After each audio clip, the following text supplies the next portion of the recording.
डोटीको soil गाउँपालिका 1 मा पनि मुठमाण्डौमा यो वर्ष पनि भव्य रूपमा जात्रा मनाइएको छ। गाउँ बस्ती भन्दा माथि अग्लो पहाडको टुप्पोमा रहेको चौरेसी लेक स्थित मस्टा मन्दिरमा हजारौंले मेला भरेका हुन्। मनोकांक्षा पूरा हुने विश्वासका साथ बझाङ बैतडीदेखि तराई क्षेत्रसम्मका श्रद्धालुहरू मेलामा पुगेका हुन्। मेला व्यवस्थापन भइरहेको छ र समन्वय गरेर हामीले अस्थायी प्रहरी पोस्ट छेपालीबाट चाहिँ प्रहरीको पनि व्यवस्था गरेका छौँ र पानीको व्यवस्थापन भएको छ। हाम्रो तर्फबाट गर्न सकिने जति हामीले व्यवस्थापनका कुराहरू गरेका छौँ। आदर्श गाउँपालिका र साइल गाउँपालिकाको पूज्यमानी देवता हो यो। हामी सबैले मान्दै आएको अहिले मात्र है, हिजोदेखि हाम्रो चाहिँ पिता पुर्खादेखि साइल गाउँपालिका आदर्श गाउँपालिकादेखि बझाङदेखि लिएर बझाङ बैतडी डन्जुरादेखिको एउटा चाहिँ सबैले आस्थाको केन्द्रबिन्दु यो हो। माथि चाहिँ मालिका छन्, माथि चाहिँ तमाकी छ हैन, सबै आस्थाको केन्द्रबिन्दु हो। मुठमाण्डौमा स्थानीय स्तरमा मठ मन्दिर, बाटोघाटो तथा अन्य पूर्वाधार विकासका लागि बजेट उपलब्ध गराउँदै धार्मिक पर्यटन प्रवर्धनमा पनि जोड दिएको छ। हामीले 35 लाख रुपैयाँ जति चाहिँ यसलाई बनाएर हामीले बाटो चाहिँ 4 किलोमिटर 5 किलोमिटर जति बाटो बनाएर हामीले यो मस्टा चाहिँ चौरेसीमा बाटो पुर्याएका छौँ। बाटो धेरै राम्रो बनाएको छ र मन्दिर चाहिँ तपाईँको झन्डै यही मन्दिरको लगानी भने पनि 30-40 लाखको त खालि यो मन्दिर मात्र छ। देवताको बस्ती भनेर चिनिने यस क्षेत्रमा धार्मिक पर्यटकको सम्भावना रहेको छ। मुठमाण्डौको प्रचार प्रसार गर्न सकिए अन्तर्राष्ट्रिय र बाह्य दुवै प्रकारका धार्मिक तथा प्राकृतिक पर्यटक आकर्षित गर्न सकिने स्थानीय बताउँछन्। यहाँलाई हार्दिक स्वागत छ। धन्यवाद तेजजी। खास गरी हामी मस्टामाडौको बारेमा कुराकानी गर्न खोजिराखेका थियौँ सर। यसको बारेमा यहाँलाई के कति ज्ञान छ, के जानकारी छ, यसको बारेमा थोरै बताइदिनुहोस् न। अब यो मस्टामाण्डौ भन्नाले हाम्रो साइल गाउँपालिका अहिलेको वडा नम्बर 1 छपाली र यता कौराडी किर्चकको माथि जो टप लेकमा रहेको छ, जसलाई हामी चौरेसी लेक पनि भन्छौँ। त्यहाँ यसको चाहिँ माडो छ र त्यसको खास देवघर भनेको तल कौराडीमा छ। त अब यसको उत्पत्तिको बारेमा हामीले हाम्रा पिता पुर्खाहरूबाट सुनेअनुसार, किंवदन्ती अनुसार यो आएको भनेको कैलाश पर्वतबाट हो। त्यसलाई गिरी कविलास पनि भन्छन्। त्यो गिरी कविलास भनेको के हो त भन्दाखेरि शिव पार्वतीको वासस्थान हो। र त्यो मुष्टो पनि शिवकै रूप हो। र यसको किंवदन्ती अनुसार के भन्छन् भन्दाखेरि कुमाउँमा 22 पाटन कुमाउँमा मध्ये अनि हाम्रा पुर्खाहरू भनौँ न त्यो ठाउँमा बस्ने विशेष गरी देउवा जातिका पुर्खाका 2 भाइ मध्ये एक भाइ जन्म जेठा, एक भाइ गर्भ जेठा भन्छ। अनि ती मध्ये एउटा 7 महिनामै जन्मिए, एउटा 10 महिनामा जन्मिए र त्यो जन्मिसकेपछि अब दसैँको विशुको टीका पहिले कसलाई दिने भन्ने सम्बन्धी छलफल हुन थाल्यो र त्यो छलफलको क्रममा जसले पहिले भुइँमा टेकेको हो उसले नै पाउँछ टीका भन्ने किसिमको एउटा निष्कर्षमा पुगिसकेपछि अनि गर्भ जेठा भएर जन्मकाङ्क्षा भएका दशन्ती भन्ने बाजे भन्छन् हाम्रो पुर्खा भनौँ। दशन्ती र समन्ती भन्ने थियो। समन्तीले टीका पाए, दशन्तीले चाहिँ पाएनन् र फलस्वरूप त्यहाँबाट आफ्नो अपमान महसुस गरेर उनले आफ्ना 2 भाइ छोराहरू विशालदेव र शालदेव भन्नेलाई सँगै लगेर त्यो कुमाउँ छोडेर हिँडे। त कुमाउँ छोडेर हिँडिसकेपछि ती यता कैलाश पर्वततिर आएर बसोबास गरे। त कैलाश पर्वततिर आएर बसोबास गरिसकेपछि अनि अब त्यही तिनको घरजम भयो भनौँ न, स्थायी बसोबास भयो र अन्ततः दशन्तीको निधन भइसकेपछि रानी उनकी चाहिँ श्रीमती रानी भनौँ न सती गइन् र अब यता विशालदेव र शालदेव रहे त्यहाँ। त विशालदेव र शालदेव रहिसकेपछि पछि विशालदेव र जेठा चाहिँ विशालदेव भए। त ती विशालदेवको विवाह भइसकेपछि विवाह पश्चात दुइटै दाजुभाइको बिचमा खटपट सुरु भयो र त्यो खटपट सुरु भइसकेपछि शालदेव चाहिँ त्यहाँबाट हिँडेर ती कता यता डडेलधुराको हाँगातिर लागे। अनि उता चाहिँ तपाईँको विशालदेव बाँकी रहे।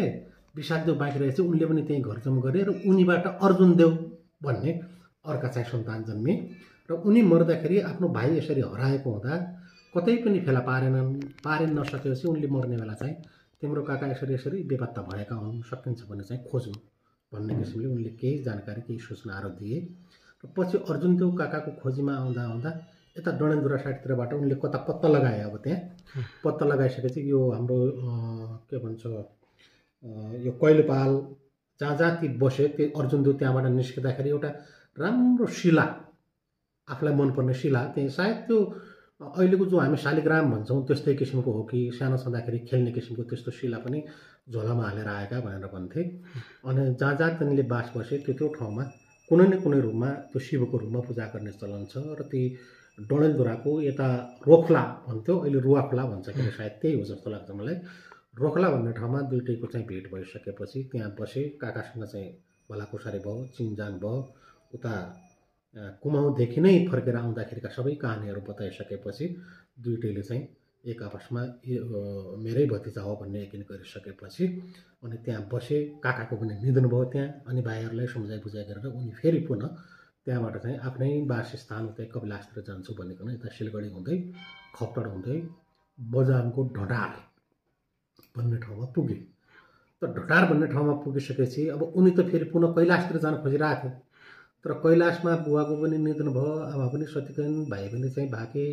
फेरि चाहिँ अनेक किसिमको त्यति थापेन कि भन्ने किसिमले त्यो ढटारबाट अघि बढ्दाखेरि उनको त्यो झोलामा जो चाहिँ शिला थियो त्यो त्यहीँ खस्न गयो, खसेर धसियो। जतिसुकै त्यसलाई निकाल्न खोज्दाखेरि पनि निकाल्न सकेनन्। र फलस्वरूप उनले चाहिँ त्यही शिलाबाट थोरै टुक्रा चाहिँ झिकेर फुटाएर आफ्नो झोलीमा हाले। र त्यहाँबाट अब कैलाशतिर जाँदाखेरि मलाई फापेन त्यति, म फर्किन्छु भनेर त्यहाँबाट फेरि ढटारबाट फर्किएर यता कौराडतिर आइपुगे।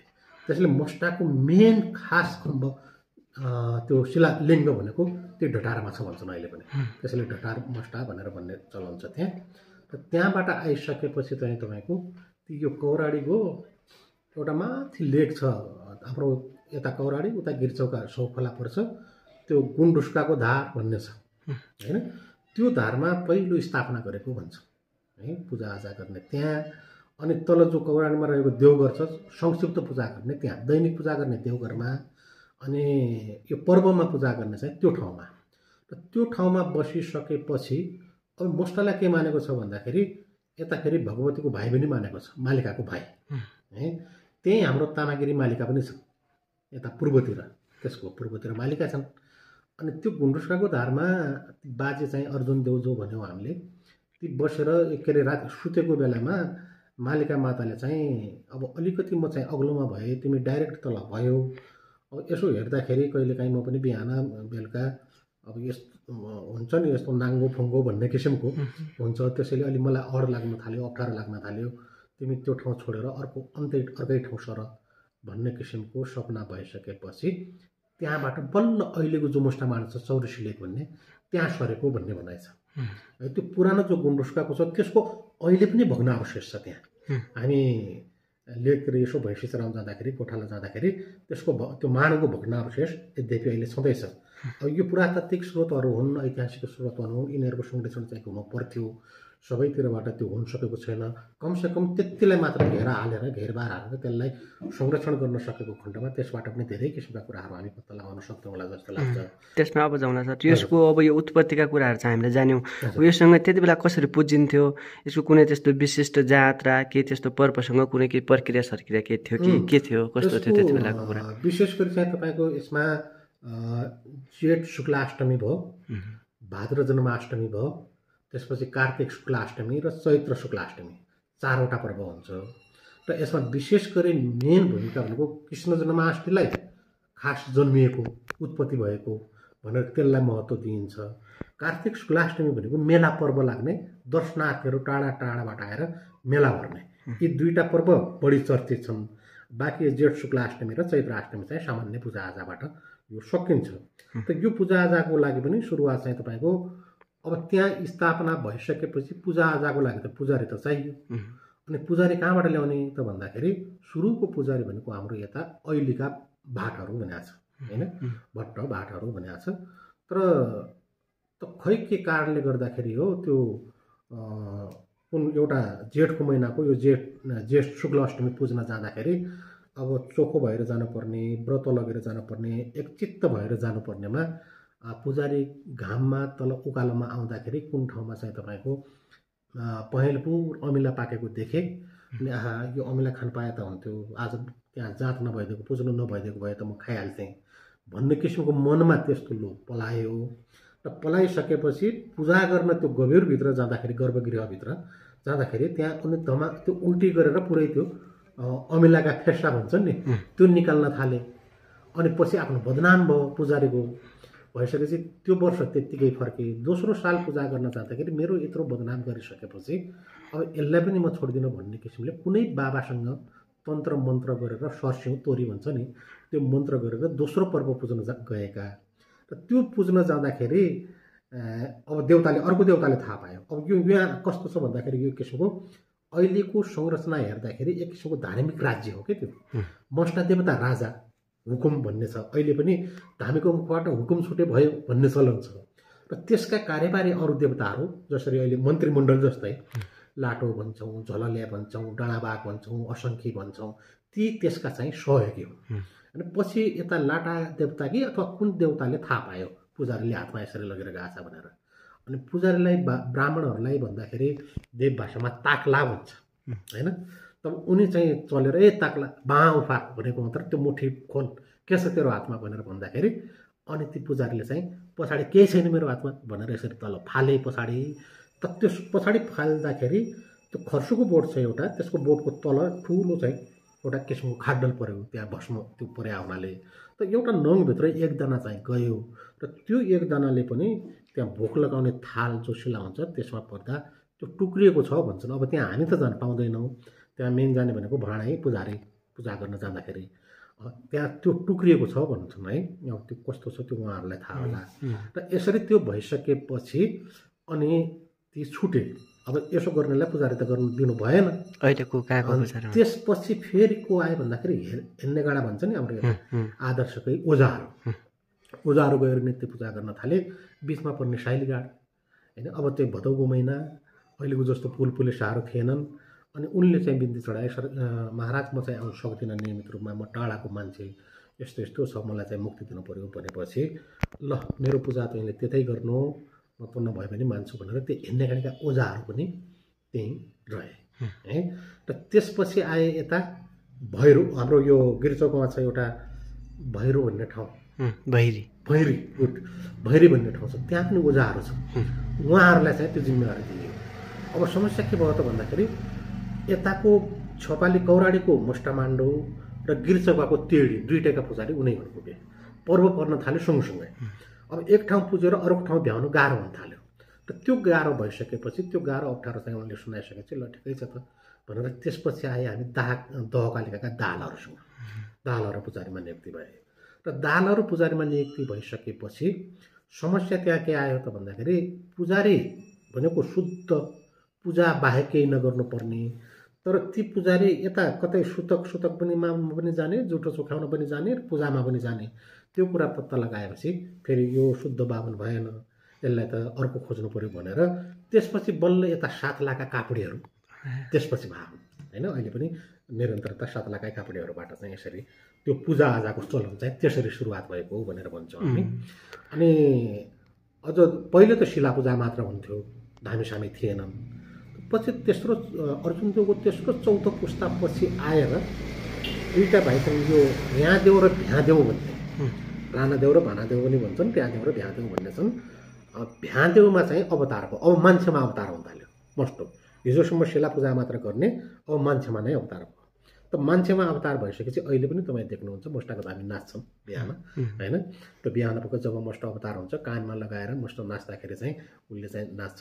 र त्यति बेला भ्यादेव र ऱ्यादेव भन्ने कान्छा भाइका चाहिँ कपाल राम्रोसँग पालेका झप्प हुने होइन। भ्यादेव चाहिँ अब कपाल नभएका रहेछन्।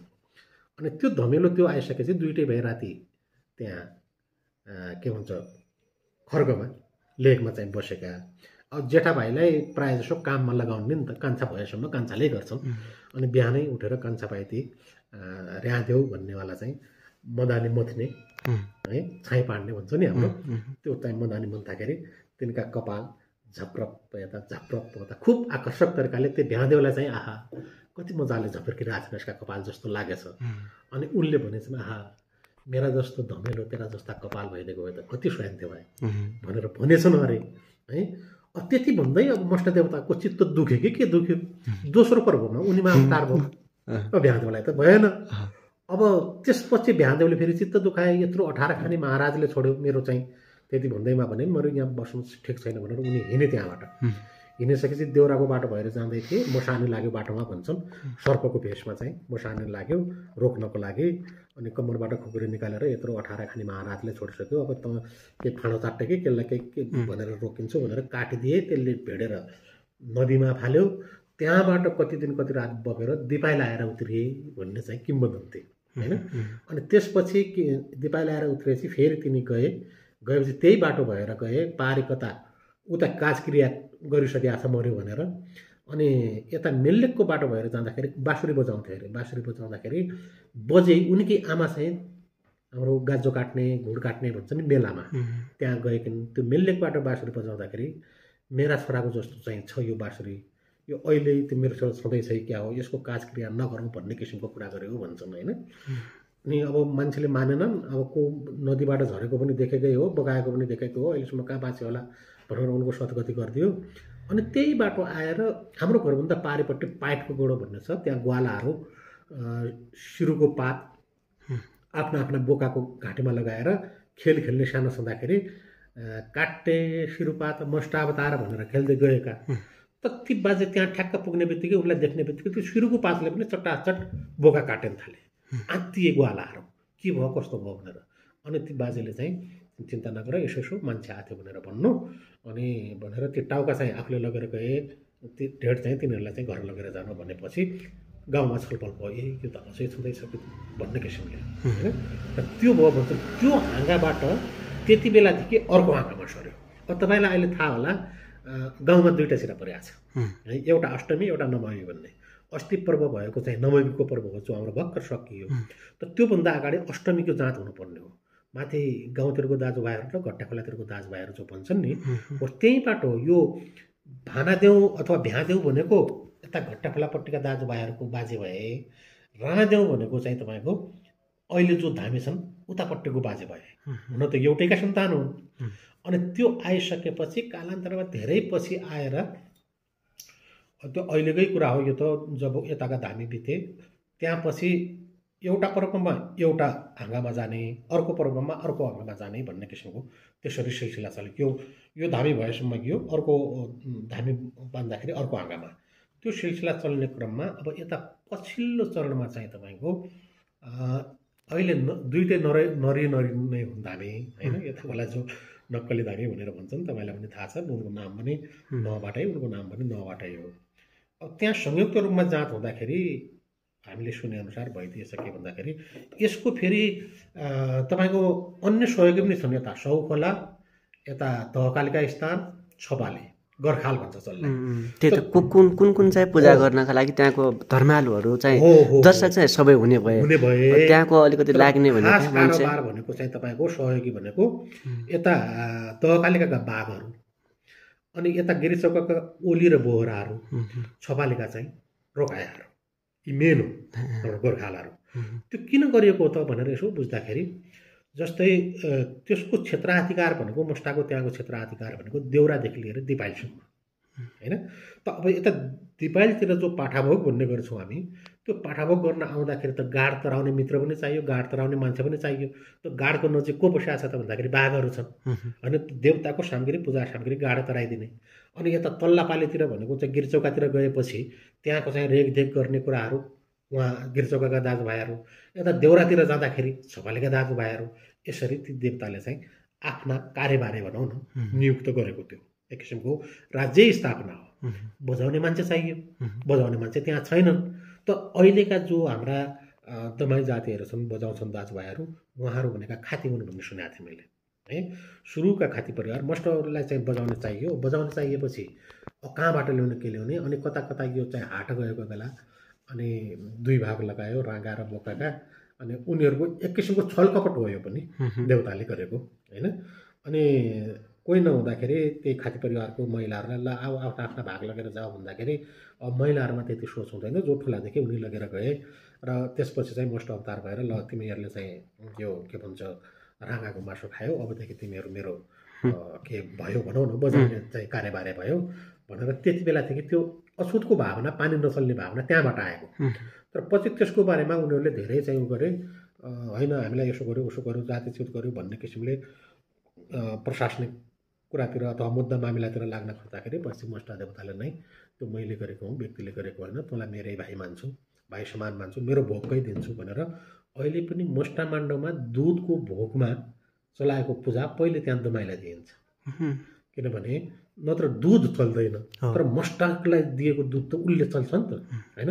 भने त्यो मष्टले चाहिँ मानेको, आफत मानेको। फेरि मष्टमाण्डमा हाली मुहाली र त्यो कौराडीको दमाई भनेपछि उसले भनेको मान्नै पर्छ, उसको हुन्छ खास। उसको चित्त दुखाउने काम कसैले गरेछ भने अप्ठ्यारो पर्छ उसलाई भन्छ, होइन? एकजना के भन्थे छालाको जुत्ता लिएर थानमा जान खोजे हाम्रो बजाङ के अरे यता बाँसतिरको कुनै मान्छेले, अनि त्यहाँ ती दमाई प्रभावकै अगुवाले यसो नगर है, यो त्यो छालाको जुत्ता नलिएर आऊ यहाँ भन्दाखेरि तेरो दमाउको के हो त्यो भनेर भने, तर्क गरे। आखिर दमामा पनि त छाला त हुन्छ नै, होइन? अनि भनेपछि अब यो छाला र त्यो छाला अलग हो, त्यो भनेको मान नत्र चाहिँ अप्ठ्यारो पर्ला भनेको उसले जबरजस्ती चाहिँ त्यहाँ गयो र त्यही जाँच हेरेर फर्किने क्रममा शालिगाडको कुनै चिप्लो ढुङ्गामा चिप्लिएर अगाडिका दुईवटा नाट तुरुन्तै खसे भनेर भन्थे कि त्यस्तो किसिमको छल पनि थियो भन्ने कुराहरू पनि सुन्थ्यौँ हामी। त यसरी त्यसको पूजा परम्परामा ब्राह्मण पनि जुटियो, अब बजाउने मान्छे पनि जुटे, अब त्यसको चाहिँ अन्य सायद सेरोफेरोको जिम्मेवारी लिने मान्छे पनि जुटे, अब त्यहाँको त्योहरू पनि जुट्यो। यसरी त्यो परम्परा अगाडि बढेको हामी पाउँछौँ। पूजा परम्परा यद्यपि त्यो अहिलेसम्म चलेकै छ। यसका बारेमा हामीले जानकारी पायौँ। अब यससँगै मष्टमाण्ड देवता केवल एउटा धार्मिक मात्र होइन, एउटा सांस्कृतिक रूपमा पनि निकै महत्त्वपूर्ण मानिन्छ। यहाँका स्थानीयका लागि स्थानीय जनजीवनमा यसको कस्तो भूमिका छ? अब यो कस्तो रहेछ भने तेजुजी, म फेरि यता यो समाजशास्त्रतिर पनि अध्ययन गर्छु। हाम्रा जति पनि मूल्य मान्यता संस्कृति धर्मका कुराहरू छन्, आस्थाका कुराहरू छन्, यसको उत्पत्ति कसरी हुँदो रहेछ त अघि हामीले धार्मिक दृष्टिकोणबाट भन्यौँ। अब यता सामाजिक दृष्टिकोणबाट गर्दाखेरि समाजशास्त्री विद्वानहरूले के भन्छन् भने यदि समाजलाई निरन्तर रूपमा एकताबद्ध गरेर अगाडि बढाउने हो भने त्यो भित्रका इकाइहरूले काम गर्नुपर्छ, आफूलाई तोकिएको हो भनेर भन्छ। एउटा मेसिन चल्न लागि सामान्य एउटा नट बोल्ट मात्र खसेछ भने पनि मेसिनले राम्रोसँग काम गर्न सक्दैन। त्यसले मान्छेको समाज निरन्तर रूपमा एकताबद्ध भएर अगाडि बढोस् भन्नको लागि हाम्रा यी धार्मिक अनुष्ठान, परिवार, नातेदारी, समाज यिनीहरूको उत्पत्ति भएको रहेछ। त मष्ट देवतासँग सम्बन्धित अब हामीले जो गोर्खाल भन्यौँ, यता चाहिँ कौराडी जो खास धामी हाम्रो यो धामी हुने भनौँ न, देउबाहरू त्यहाँका मडाल भन्छ तिनीहरूलाई, कौराडीकालाई, होइन? त्यसपछि आएर चाहिँ तपाईँको यता ब्राह्मण भन्यौँ, अनि त्यसपछि परपरका अन्य चाहिँ दाजुभाइहरू पनि यिनीहरू इकाइ भए। तिनीहरूको बिचमा एकता गर्ने भावनात्मक सम्बन्ध बढाउने काम कसले गर्यो त भन्दाखेरि यसै मुष्टाले गर्यो। जति बेला पर्व हुन्छ त्यति बेला चाहिँ तपाईँको अन्य बेला समाजमा मनमुटाव भए पनि, तितापिरी भए तापनि, तर त्यो जाँचको बेलामा काम सम्पन्न गर्यो भन्न खोज्दाखेरि सबै एकजुट हुन्छ। यसरी यो समाजलाई एकतामा बाँध्ने प्रक्रिया पनि रहेछ कि, है? जस्तै कुनै खेलमा कुनै ठाउँ अहिले हामी जस्तै क्रिकेटको क्रेज चलिरहेको छ, त्यो क्रिकेट खेलमा चाहिँ आफूलाई मनपर्ने टिमको हुटिङ, त्यो हुटिङ गर्ने दर्शकभित्र आपसमा झगडा गर्नेवाला पनि हुन्छन्, तर टिमको कुरा आउँदाखेरि दुइटै मिलेर हुटिङ गरेर राखेका हुन्छन् कि। हो त्यस्तै हाम्रो समाजमा पनि यस्ता धार्मिक पर्वहरूले, धार्मिक संस्कृतिहरूले, देवी देवताहरूले त्यो समाजलाई एकताबद्ध एक गरेर अगाडि बढाउने त्यो भूमिका खेलेको पाइन्छ। यसको महत्त्व समाजमा चाहिँ त्यो छ, होइन? त अर्को यतातिर ठिक्क त्यति बेला नै हाम्रो यो आर्थिक पाटोसँग पनि जति पनि हाम्रा जाँच चैतोलीहरू छन् त्यो मेला लाग्छन्। ती मेला लाग्ने, जाँच चैतोली लाग्ने भनेको स्थानीय तहको आर्थिक गतिविधि चलायमान हो। स्थानीय उत्पादनहरू बिक्री हुन्छन्, अनि स्थानीय व्यापारीहरू सानातिना त्यसैलाई चाहिँ आधार मानेर दोकान थापेर पनि अलिकति आफूले कमाएर आफ्नो चाहिँ बिहान बेलुकाको गर्जो टार्ने त्यो प्रवृत्ति पनि हुन्छ, है? अब अहिले त बिस्तारै बिस्तारै मान्छे जति बेला मन लाग्यो उति बेला नयाँ लुगा किन्ने त्यो सम्म भइसक्यौँ। र पहिले त हामी नयाँ लुगा लगाउने त्यही जाँच गर्नु पर्थ्यो, होइन? लुगा सिलाउने हाम्रा जो लुगा सिलाइको जिम्मा दिएका छौँ, होइन? अब यो दमाई दाजुभाइलाई विशेष गरी उहाँहरूकोमा त्यो कति बेला मेरो पालो आउला भनेर कुरेर बस्थ्यौँ हामी, होइन? भने त्यसपछि अब मिठो मसिनो नयाँ लुगा लाउने त्यो अवसरको रूपमा पनि ती जाँच थिए हाम्रा। बरु दसैँ तिहार त्यति महत्त्व हुँदैन थियो, तर आफ्नो देवताको जाँच भनिसकेपछि त्यसलाई चाहिँ देश विदेश गएका, प्रदेश भएका दाजुभाइहरू पनि आउने, दर्शन गर्ने, पूजा गर्ने, भक्तिभाव देखाउने। र यसले एकातिर पारिवारिक मिलन पनि गरायो, अर्कोतिर सबै इष्टमित्र दाजुभाइहरूसँग भेटघाट पनि गरायो, अर्कोतिर चाहिँ तपाईँको के भन्छ नहुने मान्छेलाई, गरिब मान्छेलाई पनि 1-2 छाक भए पनि मिठो मसिनो खुवाउने कुराहरू गर्यो। त यसको यस्तो महत्त्व रहेछ कि यसरी बाँधेको रहेछ समाजलाई। यसले त्यो तरिकाले पनि हेर्न सकिन्छ यो। हजुर, यो जनविश्वास जस्तो भक्तिका कुराहरू त्यहाँ गएर पूजापाठ गर्दाखेरि के अब आउने मन त्यो के भन्छ एउटा जनविश्वास रहेको छ। सँगसँगै अन्यका लागि पनि बाहिरबाट पनि जानेहरूका लागि हो के छ विश्वास चाहिँ त्यस्तो के कथा छ? हो, यसमा त कस्तो छ भने चाहिँ तपाईँको मष्ट देवता भनिसकेपछि, तथापि कौराडीको मष्ट भनिसकेपछि यो क्षेत्रको प्रमुख देवता हो। जस्तै निर्धनीलाई धन दिने, के अरे पुत्रविहीनलाई पुत्र दिने होइन। अब उति बेलाको सम्पन्नताका प्रतीक भनेका यिनै हुन्, जसका भैँसा छैनन् भैँसी दिने, मौरा नभएकालाई मौरा दिने होइन। अब यसो निसन्तानलाई सन्तान दिने, यस्ता किसिमका किंवदन्तीहरू छन्। र त्यो किंवदन्ती पछिल्लो चरणमै पनि हाम्रो यता कताको भन्छौँ यो दहकालीका स्थान हो कि म ठ्याक्कै भुलेँ तिनको नाम। तिनी गएर त्यहाँ चाहिँ मष्टा देवतासँग अनेक अनुनय विनय गरे, मेरो हाँगो सोक्न थाल्यो, मैले तिम्रो चाहिँ सेवा गरेर अहिलेसम्म गरेर मैले यसै हो त मर्नुपर्ने, यसपछि केही होइन त भनेर बिन्ती गर्दाखेरि लज्जा अर्को साल चाहिँ तँलाई एउटा चिनारे दिउँला भन्ने किसिमले चाहिँ भाव दिएको नभन्दै ठ्याक्कै त्यस्तै चिनारे पुत्र लाभ भयो उनलाई भन्ने किसिमका कुराहरू पनि सुन्थ्यौँ कि। अनि त्यो ठाउँमा गएर कसैले नराम्रो काम गरेछ भने पछिल्लो चरणमा पनि लगभग 50-60 वर्ष अगाडि पनि त्यही दोकान राखेको मान्छेको के चोरी भयो हुलाल हुँदाखेरि, अनि त्यो कसले चोरेका छौ देऊ भन्दाखेरि कसैले दिएनन्। तर पछि चाहिँ त्यो जसले चोरेको थियो उसको घरमा त्यो बाकसमा काम्न थाल्यो। अनि यसो सबैतिरबाट ज्योतिषी सोचेर गर्दाखेरि फलानु ठाउँमा ल्याएर तैँले यसो भाव फेरि उहाँ बुझाएर क्षमा पूजा गरेपछि बल्ल शान्त भयो भन्ने किसिमका कुराहरू पनि सुन्थ्यौँ क्या हामी। र त्यसैले मान्छेको आस्था विश्वास के छ भने जस्तै कार्य सफलताको लागि भक्तिभाव, कुनै कुरा प्राप्त गरेको छैन त्यसको लागि है। अनि अब धार्मिक अनुष्ठानमा विशेष गरी चाहिँ तपाईँको मष्ट महाराजमा जाने भनेको अहिलेको निसन्तान दम्पतीलाई चाहिँ होइन सन्तान प्राप्तिको लागि। अब यस्तै के भन्छ श्री सम्पत्ति अनि यो धन सम्पत्ति यो प्राप्तिको लागि शुद्ध मनले गएछ भने त्यो प्राप्ति हुन्छ भन्ने किसिमको किंवदन्ती चाहिँ हामी पाउँछौँ। र बाह्य दर्शक पनि जान्छन् कि हामीले अहिले भनेका त मणाल गर्खालका कुरा त त्यसको कार्यबारे नै भए, र त्यो बाहेकका बाहिर क्षेत्रतिरबाट पनि आउने चाहिँ छन्। अब यसमा त धेरै छन्। हेर्नुहोस्, एकचोटि यो तपाईँको देवताको राज र राजाको राजको बेलामा द्वन्द्व भएका कुराहरू, बजाङ्गी राजासँग चाहिँ तपाईँको झगडा परेका कुराहरू त्यसको होइन। इभन यही नागीमल्ल भन्ने राजा जो तपाईँको छन् यो त भागेश्वरसँग परेका कुराहरू। त त्यति बेला विशेष गरी के थियो भने न त राजाले सम्पूर्ण रूपमा आफ्नो नियम कानुन लागू गर्न सकेको थियो राज्यमा, न त देवताले चाहिँ तपाईँको सम्पूर्ण रूपमा गर्न सकेको थियो। राजा म ठुलो हुँ भन्ने, देवता चाहिँ तपाईँको म ठुलो हुँ भन्ने, त्यस्तो किसिमको द्वन्द्व चलेको पनि पाउँछौँ हामी। त त्यो द्वन्द्वमा बजाङ्गी राजासँग चाहिँ तपाईँको मुष्टाको द्वन्द्व चलेका कुराहरू पनि छन्। पछि बजाङ्गी राजाको चाहिँ कोट काम्यो भन्छ होइन।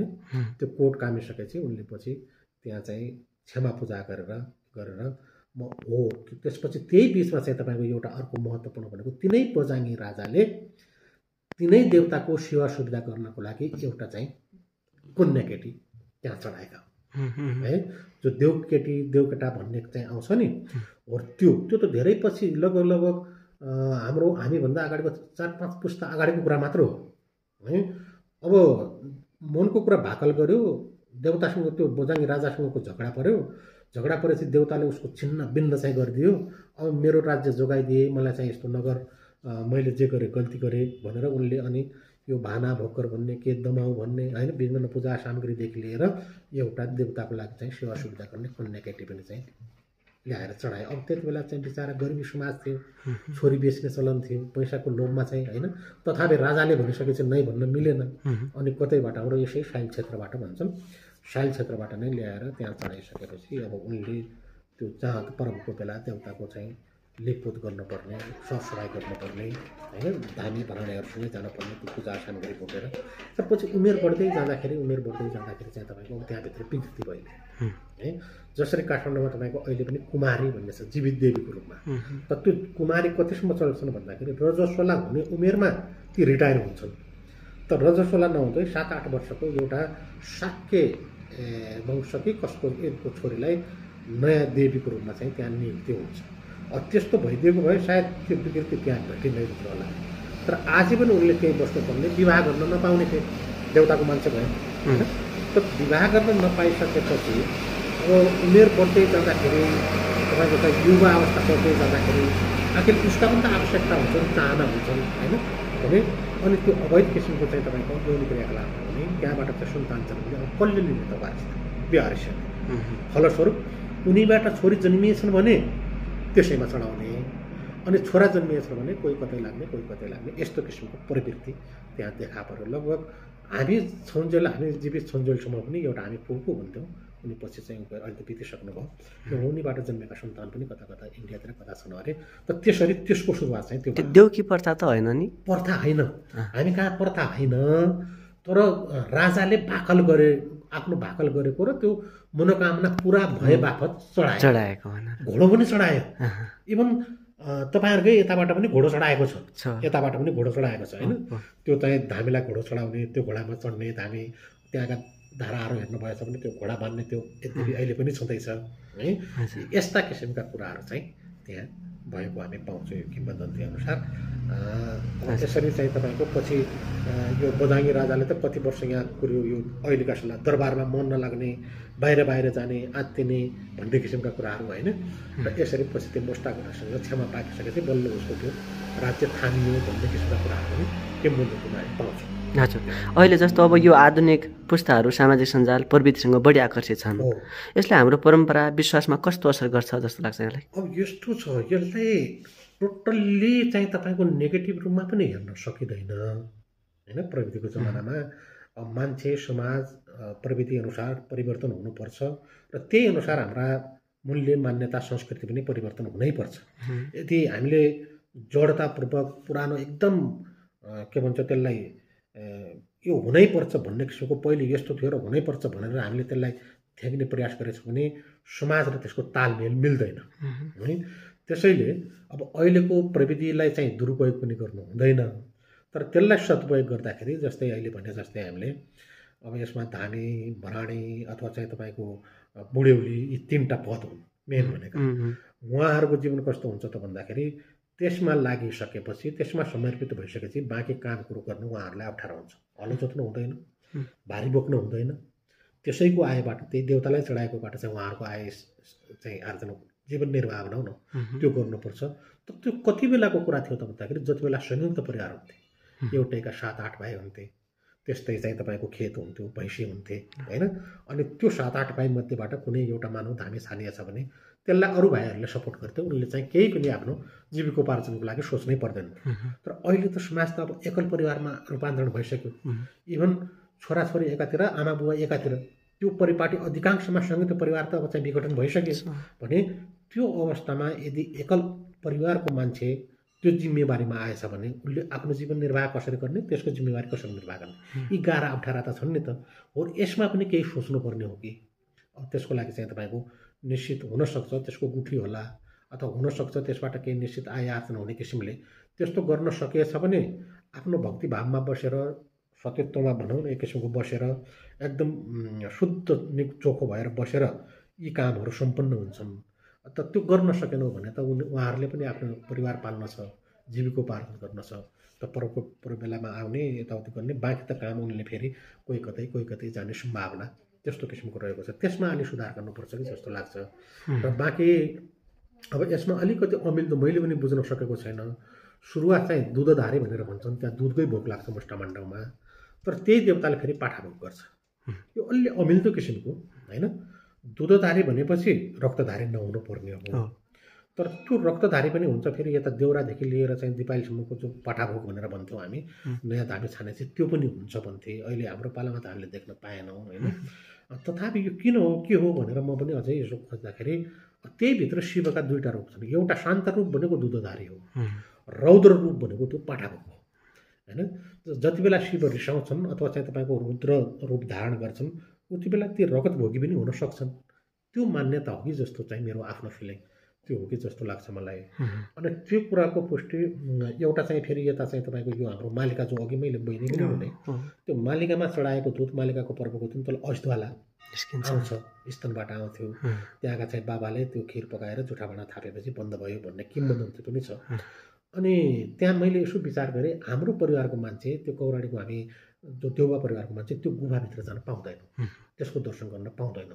मैले धेरै सोधीखोजी गरेँ, धानी बराणीहरू पनि पुरा बुढापाकालाई पनि के हो त यो हामीले किन हो जान नपाउने त्यहाँ होइन भन्दाखेरि अब पहिलेदेखि त्यस्तै हो जान नपाउने भन्ने किसिमले भने। अनि म आफैले के विश्लेषण गरेँ भने मालिकामा चढाएको चाहिँ दुध त्यहाँ आउने हो, त्यो स्तनबाट खस्ने हो भनेर त्यो स्तन पनि मालिका माताकै होइन। अथवा हामी जो सतीदेवी भन्छौँ त्यसलाई हामीले पुराणसँग जोडिसकेपछि सतीदेवीको अङ्ग पतन गर्ने क्रममा दक्ष प्रजापतिको छोरी सतीसँग जो महादेवको चाहिँ विवाह भयो र त्यो दक्ष प्रजापतिले विभिन्न चाहिँ गरिसकेपछि सतीले अग्निकुण्डमा हाम फालिसकेपछि अनि महादेवले त्यही अग्निकुण्डमा हाम फालेको उनको लासलाई लगेर सती हुँदै पागल हुँदै विश्वका विभिन्न कुनामा भ्रमण गर्दाखेरि अन्य देवादिदेवहरूले जबसम्म सतीको लास रहन्छ तबसम्म चाहिँ यो फर्किँदैन, यसको चाहिँ होस फर्किँदैन। अब यो सतीदेवीलाई चाहिँ कुहाएर यसका अङ्गहरू विभिन्न ठाउँमा पतन गराउन पर्यो भनिसकेपछि जस्तै पशुपतिमा पतन भएको होइन, गुहेश्वरीमा गुही अङ्ग पतन भएको, त्यही सिलसिलामा हाम्रो असिद्वालामा स्तन अङ्ग पतन भएको हो कि। त्यसले असिद्वालाबाट पनि मलाई चाहिँ के लाग्छ भने यो मान्छेले अनेकले भने स्तन पतन भएकोले स्तन दुलाबाट असिद्वाला त्यो नामाकरण भएको धेरै सम्भावना छ। र त्यो स्तनबाट दुध आइसकेपछि अब मस्टाको त बहिनी भने आछ होइन, मालिका र मस्टा त दाजु दिदी बहिनी भने आछ। त्यो बहिनीको त्यो अङ्गको दर्शन गर्न त मिलेन नि त, त्यो त गुप्त अङ्ग हो होइन, अरूले दर्शन गरे तापनि अब बहिनी मानिसकेपछि बहिनीको त्यो अङ्गको दर्शन मस्टाले गर्ने नगर्ने हुनाले हामीहरू त्यसका अनुयायी त्यो मस्टाका चाहिँ अनुयायीहरू त्यहाँभित्र जान नदिएको बन्देज लगाएको कारण त्यो हुनसक्छ भन्ने मैले आफ्नो त्यो हो जस्तो लाग्यो मलाई। अच्छा, अब हामी अझ फेरि मस्टातिरै फर्क्यौँ। खास गरी मस्टामाडीकै वरिपरिमा विभिन्न भौतिक संरचनाहरू बनेका कुराहरू पनि देख्न सकिन्छ। थप यसको संरक्षणका लागि, यसको अझ प्रचार प्रसारका लागि कसले के गरिदिएको भए अझ राम्रो हुन्थ्यो भन्ने यहाँको के लाग्छ? एकदम अहिले त यस्तो कि हाम्रा यो केवल धार्मिक आस्था विश्वासका कुरा मात्र नभएर यसलाई त हामीले धार्मिक पर्यटकसँग पनि जोड्न सक्छौँ होइन। अब नेपालको अर्थतन्त्रको मेरुदण्ड भन्नु नै पर्यटक हो। पर्यटकका विभिन्न प्रकार हुन्छन्। अब कतै प्राकृतिक सौन्दर्य हेर्न जालान्, कोही चाहिँ हिमाल आरोहण गर्न जालान्, कतै नदी भएको ठाउँमा ऱ्याफ्टिङ गर्न जालान्। त हामी कहाँ के छ त भन्दाखेरि धार्मिक धर्मावलम्बीहरूलाई तीर्थयात्रीहरूलाई त्यो ठाउँमा आकर्षित गर्न सकिने र त्यो पनि प्राकृतिक एक किसिमको मिनी खप्टरकै स्वरूपमा छ त्यहाँका पाटनहरू। त्यसलाई व्यवस्थित गर्न सकेको खण्डमा एकातिर धार्मिक प्रवृत्तिका पर्यटकहरू पनि आउन सक्छन्, अर्कोतिर तपाईँको यो डेली भिजिटर भन्छ नि, भले पर्यटक भन्नाले तपाईँको कम्तीमा 24 घन्टा त्यहाँ बिताउनुपर्छ, रात बिताउनुपर्छ भन्ने मान्यता राख्छ। त भ्रमणकर्ता भनेको एकछिन यसो भ्रमण गरेर फर्किने हो। त त्यो ठाउँलाई हामी एउटा भ्रमण क्षेत्रको रूपमा है यता गिर्जोका छपालदेखि आसपासका क्षेत्रबाट दिउँसो जाने, त्यहाँ घुम्ने, आनन्द गर्ने। अहिले त टिकटक बनाउने कुराहरू छन्, सिन लिने कुराहरू छन्। हाम्रो त्यो तामाकेरीको डाँडाबाट नदेखिने कुनै पनि ठाउँ छैन, गोटीको सम्पूर्ण भेग देखिन्छ होइन। सुन्दर हिमालदेखि यता फाँटसम्म सबै कुराहरू देखिन्छ। त्यसलाई एक किसिमको भ्यू टावरको रूपमा विकास गर्न सकिने यी सम्भावना धेरै छन्। त त्यसको लागि सबभन्दा पहिलो दायित्व त स्थानीय सरकारको नै हो। त पालिकाले सबभन्दा पहिले आफ्नो पालिकाभित्र कहाँ कहाँ यस्ता क्षेत्रहरू छन् त्यसलाई लिस्टिङ गर्नु पर्यो र यदि आफ्नो स्रोत साधनले भ्याउँदैन भने प्रदेश सरकारसँग पनि सहयोग माग्नु पर्यो। त्यसको एउटा गुरु योजना बनाएर सबै विज्ञ व्यक्तिहरू राखेर यस्तो यस्तो गर्दा ठिक होला भन्ने किसिमले त्यो योजनाबद्ध तरिकाले गएछौँ भने यी पछिसम्म पनि दिगो रूपमा रहन सक्छन्। आज मेरो मनमा मन्दिर बनाउन लाग्यो, मैले एउटा मन्दिर बनाइदिएँ, अर्कोलाई घेरबार गर्न लाग्यो, घरबार लगाएँ, अर्कोलाई सडक पुर्याउन मन लाग्यो, सडक पुर्याइदियो। यो बिना योजना यो गरिदिएछौँ भने यसको मौलिकता गुम्छ कि भन्ने डर चाहिँ छ। जो सौन्दर्यता छ त्यहाँको, जो मौलिकता छ, त्यो मौलिकता कतै कङ्क्रिटमा परिवर्तन भइदिएपछि त त्यो केवल एउटा कस्तो हुन्छ भन्दाखेरि मेकअप गरेको जस्तो होइन, त्यसको ओरिजिनालिटी गुम्छ। त्यो मेकअप गरेर बाहिरबाट फुलबुट्टा भरेको जस्तो देखिन्छ। त्यसैले त्यसको ओरिजिनालिटी घुम्न दिनु हुँदैन। आएका दर्शकहरूलाई, तीर्थयात्रीहरूलाई पनि सेवा सुविधा हुने गरी अवश्य पनि त्यहाँ चाहिँ तपाईँको जस्तै के भन्छ यो धर्मशालाहरू, शौचालयका कुराहरू होइन, यस्ता किसिमका कुराहरूलाई व्यवस्थित गर्नुपर्छ।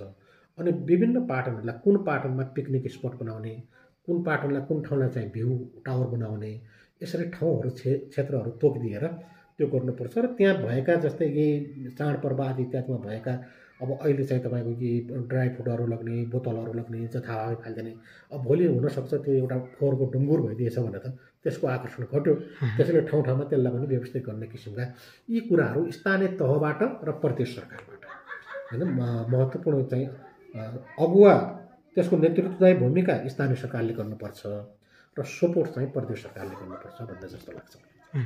अब हामी अन्ततिर छोएको हिसाबले अब अन्तमा हाम्रा हेरिराख्नुभएका अथवा हाम्रा आस्थाप्रति विश्वास गर्ने जुन स्थानीय व्यक्तित्वहरू हुनुहुन्छ उहाँहरूलाई के सन्देश दिन चाहनुहुन्छ? सँगसँगै अन्य युवा पुस्ताहरू जो अहिले चाहिँ सामाजिक सञ्जालसँग बढी रमाउने टिकटक फेसबुकतिर बढी आकर्षित हुने युवा पुस्ताहरूका लागि यहाँको सन्देश चाहिँ के छ, के भन्न चाहनुहुन्छ उहाँलाई? अब यस्तो यी हाम्रा यी परम्परागत रूपमा भएका जति पनि हाम्रो मोष्टमाणो भन्यौँ हाम्रो त्यहाँको अन्य क्षेत्र पनि छन्, जति पनि हाम्रा धार्मिक क्षेत्रहरू छन्, यस्ता चाहिँ आस्थाका केन्द्रबिन्दुहरू छन्, यिनीहरूको संरक्षण गर्नुपर्छ सबैले आफ्नो क्षेत्रबाट।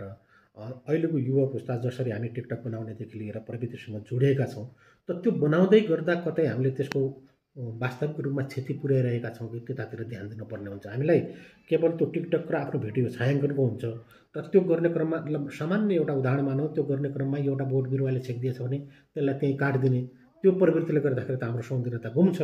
अनि अर्को कुरा त्यहाँको चाहिँ मौलिकतालाई कतै हामीले डिस्टर्ब गरेर राखेका छौँ कि ती कुराहरूलाई पनि ध्यान दिएर जति पनि हाम्रा धार्मिक केन्द्रहरू छन्, आस्थाका केन्द्रहरू छन्, ती ठाउँको प्राकृतिक के भन्छ सौन्दर्यता पनि बचाउनु पर्यो, धार्मिक आस्था पनि बचाउनु पर्यो र यसलाई अन्तर्राष्ट्रिय लेभलमा पनि प्रचार प्रसार गरेर अनि उहाँहरूलाई समेत त्यो ठाउँमा पुग्न सक्ने वातावरण बनाउनु पर्यो। यो केवल मनोरञ्जनको लागि मात्र होइन, यो समाजलाई एकताबद्ध गरेर डोर्याएर अगाडि लग्ने हाम्रो महत्त्वपूर्ण संस्था पनि हो। त्यसैले यसको लागि चाहिँ तपाईँको सबै युवाहरूलाई, अहिलेका युवाहरूलाई पनि तिल खोलेर शुद्ध मनले त्यसमा लाग्न अनुरोध गर्छु। विकृति भनेको प्रायः जसो के छ भने हाम्रो यस्तै जातमा, चैतलीमा अथवा राम हेर्ने नेउमा दारू खाने, तास खेल्ने, होइन, साह्रै विकृति भनेको त त्यो छ नि त। अब त्यही मन्दिरमा चाहिँ तपाईँको मेला लागिराखेको छ, भक्तजनहरू टाढा टाढाबाट दर्शन गर्न आइराखेका छन्, त्यही भित्रकै हामी नै दारू खाइरहेछौँ, मासु खाइरहेछौँ। अब देवताको मन्दिरमा शुद्ध मनले जानुपर्नेमा होइन त्यही दारू खान्छौँ, त्यही गर्छौँ, हो हल्ला गरिरहेछौँ, यसले कसलाई फाइदा गर्छ त्यो त सोच्नु पऱ्यो नि त। यसपालि गएको चाहिँ तीर्थयात्री बाहिरबाट गएको हाम्रो पाहुना त्यहाँ त खतम रहेछ यस्तो गरेछ भने चाहिँ के सन्देश जान्छ त्यो? त्यतातिर चाहिँ अहिलेका युवाहरूले सचेत हुनुपर्ने देखिन्छ र त्यसलाई साँची राखेर म त्याग्ने भनेको त बलि भनेको त त्यसको दिने हो नि त। त्यहाँ ती देवी देवतालाई साँची राखेर मेरो मनमा भएको विकृतिलाई मैले बलि दिएँ, मेरो मनमा भएको अहङ्कारलाई बलि दिएँ, मेरो चाहिँ कुकर्महरूलाई बलि दिएँ, जुवा, तास, होइन, व्यभिचार, यी कुराहरूलाई मैले बलि दिएँ प्रभु भनेर ती देवी देवतालाई साँची राखेर आफ्ना चाहिँ दुर्गुणहरू हटाउनु पर्नेमा ती दुर्गुणहरू सद्भाव गरेर क्षणिक आनन्द लिने जो परिपाटी छ त्यो चाहिँ नहुनु हुँदैन। त्यसमा सचेत रहनुहोस् भन्ने अनुरोध गर्न चाहन्छु। अन्तमा केही छुटेको, केही भन्नै पर्ने जस्तो के कुरा छ? अब यो अहिले हामीले यो विशेष गरी हाम्रो यो छपाली र गिर्जाको बिचमा लिएको मष्ट महाराजलाई केन्द्रबिन्दुमा राखेर यी कुराहरू गऱ्यौँ। समग्रमा हाम्रा डोटीभरि यस्ता तमामौ छन्। मेन भनेको यस्ता धार्मिक पवित्र स्थलहरूको दस्तावेजीकरण हुन सकेको छैन। अहिलेको स्थानीय सरकारहरूले पनि त्यतातिर ध्यान नदिएका हुन् कि भोलि जसै मैले अहिले यो भने बुढापाकाबाट सुनेर पो भने त, अथवा मलाई इन्ट्रेस्ट थियो, मलाई चाख थियो बुढापाका बाजेहरूबाट यसरी भन्ने कुराहरू सुनेर पो मैले यो थाहा पाएँ। अबको पुस्तालाई त कुनै चासो छैन। त्यहाँ मेला हुन्छ भन्छन्, जान्छन्, त्यो मेला कसरी भयो, के भयो, त्यसको संस्कृति परम्परा के हो, कुनै केही जानकारी छैन। त यस्ता कुराहरूलाई दस्तावेजीकरण गर्नको लागि स्थानीय तहहरूले, स्थानीय सरकारहरूले आफ्नो आफ्नो क्षेत्रभित्र भएका यस्ता महत्त्वपूर्ण धार्मिक स्थलहरूको ऐतिहासिक महत्त्व, धार्मिक महत्त्व, पर्यटकीय महत्त्व यी सबैलाई समेट्ने गरी यसलाई रेकर्डकै रूपमा दस्तावेजीकरण गर्नु पर्ला जस्तो चाहिँ मलाई लाग्छ। त्यसै धन्यवाद यहाँको संवादका लागि, यहाँका विचार, यहाँका ज्ञान। कम्तीमा त्यहाँको ऐतिहासिक कुराहरू हामीले जान्न पायौँ। कम्तीमा आधुनिक अहिलेका युवा पुस्ताहरूलाई यसको मौलिकता थाहा थिएन, त्यो बिरालो बाजे जस्तो कहानी मात्र थियो। यसको वास्तविकता के हो भन्ने बुझ्यौँ। त्यसका लागि यहाँलाई धेरै धेरै धन्यवाद। थ्याङ्क यू, अवसर दिनुभयो, धन्यवाद।